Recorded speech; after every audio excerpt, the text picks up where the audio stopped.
করা হয়েছে। সেই ক্ষেত্রে আপনারা বিভিন্ন এলাকা থেকে এসেছেন, বিভিন্ন দপ্তর থেকে এসেছেন এবং আমাদের সহকর্মী বিন্দুরও বিভিন্ন এলাকা থেকে এসেছেন। সবাইকে সিরাজউদ্দিন প্রেস ক্লাবের পক্ষ থেকে অনেক অনেক শুভেচ্ছা ও অনেক অনেক কৃতজ্ঞতা।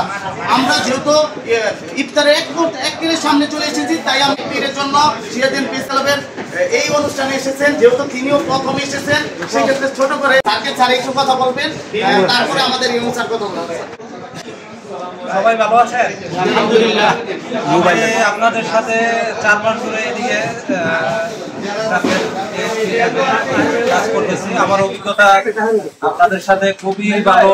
আপনাদের আন্তরিকতা এবং চেষ্টায় আমরা সিরাজউদ্দিন খানের আইনশৃঙ্খলা পরিস্থিতি আমি আসার পরে যেরকম পাইছি, আপনাদের প্রচেষ্টায়, আপনাদের সহযোগিতায় আমরা আরো উন্নত করতে পারছি। আস্তে আস্তে সার্বিক সহযোগিতা ছিল, এই জন্য আপনাদের সবাইকে আন্তরিকভাবে ধন্যবাদ। আমারও পোস্টিং অর্ডার হয়ে গেছে, আমি নোয়াখালীর বেগমগঞ্জে চলে যাবো কিছুদিন পরে। তো আমার জন্য সবাই দোয়া করবেন।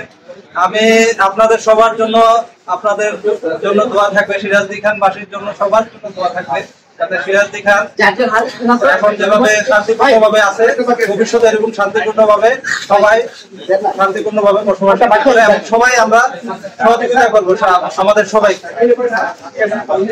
সবাইকে ধন্যবাদ জানিয়ে আমি আমার বক্তব্য শেষ করছি। আমাদের ইউনুস স্যার একটু কথা বলবেন। আমার কথা শোনা যাচ্ছে? শোনা যাচ্ছে। আজকে আমাদের প্রেস ক্লাব আমাদের মাঝে দেখছেন আমাদের মহোদয়, আমাদের অফিসার আছেন, আমাদের তদন্ত অফিসার আছেন এবং আসলে সবাইকে অ্যাড্রেস করতে সময় নাই। আমি এবং আমাদের এই সিরাজউদ্দিন খানের বিশিষ্ট গণ্যমান্য ব্যক্তিবর্গ এবং আমাদের বিভিন্ন প্রেসের যারা আছেন সবাইকে আমার পক্ষ থেকে সালাম এবং শুভেচ্ছা জানাচ্ছি।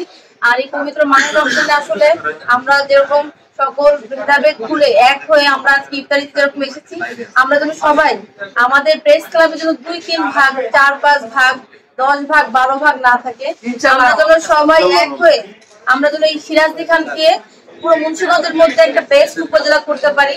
কারণ আমাদের সাংবাদিক ভাইরা হচ্ছে আমাদের দর্পণ, সমাজের দর্পণ। কারণ আমরা এই দর্পণে যদি ভালো জিনিস দেখতে পাই, তাহলে আমরা ভালো কাজ করতে পারবো। অনেক কিছুই কিন্তু উপজেলার কোথায় আনাচে কানাচে কি হচ্ছে আমরা দেখতে পাই না। আমাদের সাংবাদিক ভাইদের মাধ্যমেই কিন্তু আমরা এই পুরো বিষয়টা জানতে পারি। আজকে যেরকম আমি নিকন ভাইয়ের মাধ্যমে একটা জিনিস জেনেছি, এরকম মাসুদ ভাইয়ের মাধ্যমে একটা জিনিস জানি, আমাদের নাসির ভাইয়ের মাধ্যমে একটা জিনিস, পনির ভাইয়ের মাধ্যমে একটা জিনিস জানি। এভাবে যেন আমরা আপনাদের মাধ্যমে কিন্তু আমাদের উপজেলার কোথায় কি হচ্ছে না হচ্ছে প্রত্যেকটা বিষয় জানতে পারি। এবং আমি এখানে আমার 4 মাস হয়ে গেছে। আমি ইনশাআল্লাহ আমি খুবই হ্যাপি যে আসলে আমাদের প্রত্যেকটা সাংবাদিক ভাইরা পজিটিভ নিউজ করেন এবং পজিটিভ দিকগুলো তুলে ধরার চেষ্টা করেন। আমি কারোর মধ্যে কোনো নেগেটিভ জিনিসটা আসলে দেখি নাই, রোজা রেখে বলছি যেটা, যে প্রত্যেকে খুব পজিটিভ এবং আমরা যখন সবাই এই পজিটিভিটি নিয়ে কাজ করি এবং আমরা যখন সবাই এক হয়ে একসঙ্গে মিলেমিশে কাজ করি, যেন আমাদের এতে আমাদের সিরাজউদ্দিন খানের ভালো হবে, আলটিমেটলি আমাদের মুন্সিগঞ্জের ভালো হবে এবং আমাদের সিরাজউদ্দিন খানের ভাবমূর্তি পুরো বাংলাদেশের কাছে উজ্জ্বল হয়ে যাবে। এই জন্য আমরা সবাই এক হয়ে কাজ করব এবং আমাদের রোজার মাসে আল্লাহর যে ইচ্ছা যেন আমরা ভাই হয়ে থাকি এবং সবার মধ্যে সৌহার্দ্যপূর্ণ সম্পর্ক থাকে, এভাবে যেন আমরা এক হয়ে কাজ করবো এবং আপনাদের সবার সহযোগিতায় আমরা সিরাজউদ্দিন খানকে যেন একটা মুন্সিগঞ্জের মধ্যে বেস্ট উপজেলা করতে পারি, সেই লক্ষ্যে আমরা সবাই এক হয়ে কাজ করব এবং আমরা সবাই সকল ধরনের দুর্নীতির ঊর্ধ্বে থেকে মিলেমিশে একসঙ্গে কাজ করব। আমি সকল সাংবাদিক ভাইদেরকে এক হয়ে মিলেমিশে, আজকে কি সবাই এসেছেন কিনা আমি জানি না, কিন্তু সবাই সবার সহযোগিতায় এবং সবাই মিলেমিশে আমরা একসঙ্গে কাজ করব। আমি সবাইকে আবারও ধন্যবাদ জানিয়ে এবং আমাদের ঈদ উল ফিতরের শুভেচ্ছা জানিয়ে আমার বক্তব্য শেষ। ভালো থাকবেন। আনন্দ হয়ে গেছে।